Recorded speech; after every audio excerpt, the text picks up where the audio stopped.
It is olive harvest time in the occupied West Bank, and the Israeli settlers have never been more violent than now.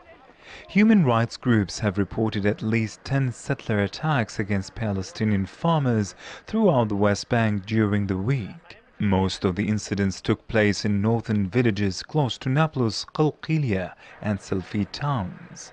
Hundreds of olive trees have been uprooted, cut down or burned. In most cases, Israeli forces did nothing to stop the attacks. Israel claims it does all it can to protect Palestinian olive growers, but so far no attacker has been arrested.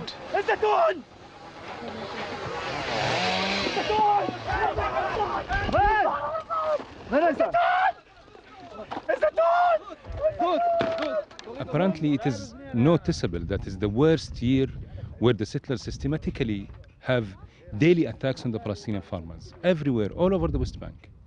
Mainly, the main focus of this attacks in Nablus area, Bethlehem, Hebron area, Qalqilia, and a little bit in the areas around the wall, like here in Aboud.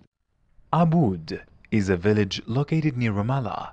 2 Israeli settlements were built illegally on over 600 hectares of its farmlands. The farmers here, like many Palestinians, depend on the olive groves as their sole or primary source of income.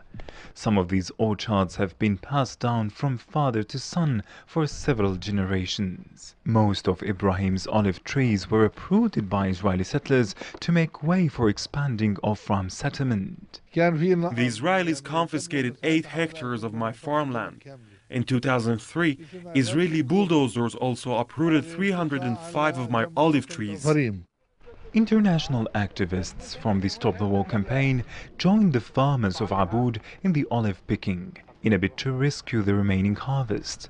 A report recently released by aid organization Oxfam said attacks and other acts of harassment by settlers against Palestinian olive farmers are common and often increase during the harvest season.